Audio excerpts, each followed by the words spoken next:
Hello বন্ধুরা, তোমরা সবাই কেমন আছো? আশা করছি তোমরা সবাই খুব ভালো আছো, আর আমরাও সবাই খুব ভালো আছি। তো বন্ধুরা, আজকের ভিডিওটায় তোমাদের সবাইকে অনেক অনেক ভালোবাসা জানিয়ে শুরু করছি। কেউ কেটে কেটে দেখো না, সবাই প্রথম থেকে লাস্ট পর্যন্ত ভিডিওটা দেখো। আশা করছি অবশ্যই তোমাদের খুব ভালো লাগবে।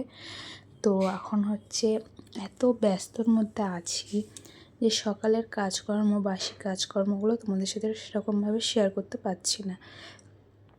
এখন হচ্ছে মেয়েটার পরীক্ষা, মানে মামামের এখন পরীক্ষার সামনে, আর কিছুদিনের মধ্যে মামামের পরীক্ষা। তো মামামের হচ্ছে যেই আন্টির কাছে পড়ে, আন্টিটার হঠাৎ করে খুব শরীর খারাপ, আন্টিটা হসপিটালে ভর্তি। তার জন্য একটু আমি ব্যস্ত, মানে একটু চিন্তার মধ্যেও আছি যে আন্টিটা এই সময় হসপিটালে আছে, মামামটার পরীক্ষার সময় এরকম হলে তো চিন্তারই বিষয়। যতই আমি ঘরে দেখিয়ে দিই, কিংবা ঘরে আরও অনেকেই আছে দেখিয়ে দিই, তবুও পড়তে গেলে একটা দেখবো অন্যরকমভাবে নিতে পারবে, সেই জন্যই একটু চিন্তার মধ্যে আছি।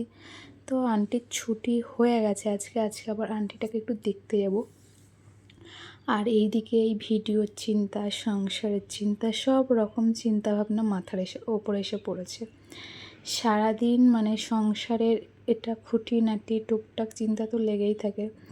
তার মধ্যে এই যে ইউটিউবে কাজ করছি তার চিন্তা ভাবনা থাকে। এমনিতে তো ভিডিও ছাড়লে সেরকম ভিউজ আসে না, তবুও যারা যারা ভিডিও দেখতে ভালোবাসে, যারা যারা ভিডিও দেখে, তাদের জন্য তো প্রত্যেক দিন ছোটোখাটো কিছু ভিডিও আমাকে দিতেই হবে। ছোটোখাটো মানে আমি তো খুব বড় ভিডিও দিই না, হয় 5 মিনিট নয় 7 মিনিট এরকম ভিডিওই দেওয়া হয়।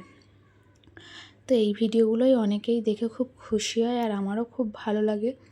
তার জন্যই আমি প্রত্যেক দিন চেষ্টা করি আমার ভিডিওগুলোকে আপলোড করে সুন্দর করে মানে ভিডিওটা তোমাদের সাথে শেয়ার করতে।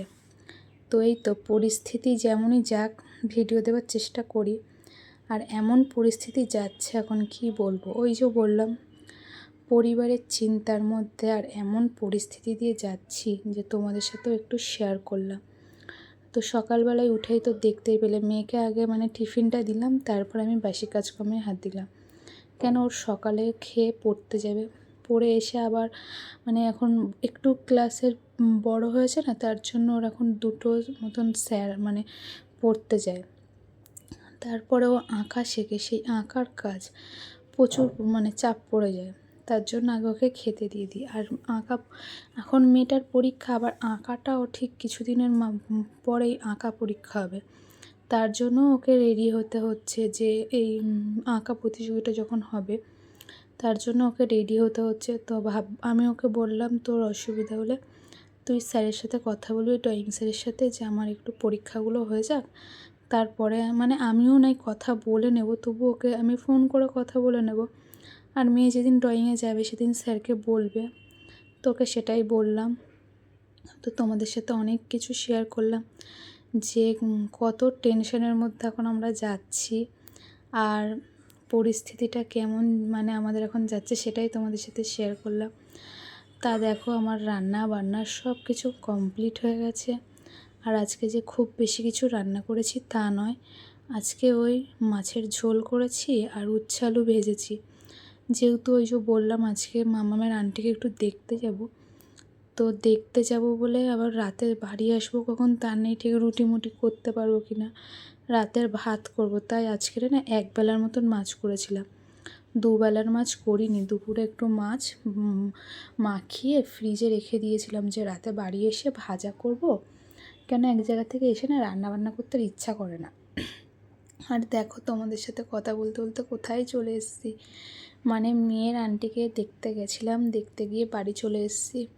এখন এই রাতের রান্না বসাচ্ছি। তোমরা তো জানোই রাত্রির বেলায় আমাদের রুটি হয়, সেখানে আজকে ভাত বসাবো, আর এই ডাল করছি, আলু ভাজবো আর মাছ ভাজা। এই হচ্ছে আজকের রাতের ডিনার। কেন আজকে আর রুটি করতে ইচ্ছা করছে না। আর এই মাছটা না ডালের পাতে গরম গরম খেতে বেশ দারুণ লাগে, তার জন্যই আরও ডালটা করছি। আর ভাতটা তো ডাল দিয়ে মাছ ভেজে দিয়ে তো ভাতটাই খেতে হবে। তো চলো। আর আন্টিকে যে দেখতে গেছিলাম, আন্টিকে কিছুটা ফল কিনে দেওয়ার সময় ঘরেও তোমার ফল শেষ হয়ে গেছিলো, তাই আসার সময় কিছু ফল কিনেছি। আর আমাদের এখানে না, যখন আমি বাইরে বেরিয়েছিলাম তখন না বৃষ্টি পড়ছিল, তার জন্য লেবুগুলোর গায়ে কেমন দেখো বৃষ্টির এটা লেগেছে। তো চলো ফলগুলো এখন এই যে ছেলের জন্য মৌসুম্বি এছাড়া আর বেশি কিছু ফল না, দুটো একটা। এগুলোকে এখন ফ্রিজে রেখে দেবো। দিয়ে ডাল বসানো হয়ে গেছে, ভাত বসানো হয়ে গেছে। মাছটা ঠিক যখন খেতে বসবে তখন ভাজা করবো। আর এখন আলু কেটে রেখে দিয়েছি ভাজা করার জন্য। তো সকাল থেকে তোমাদের সাথে না সেরকমভাবে একটা সামনে এসে কথাও বলতে পারি না, আর সামনে এসে কথা বলিও না। বেশিরভাগ আমি কাজ করতে করতেই ভিডিওর মাধ্যমেই তোমাদের সাথে কথা বলি।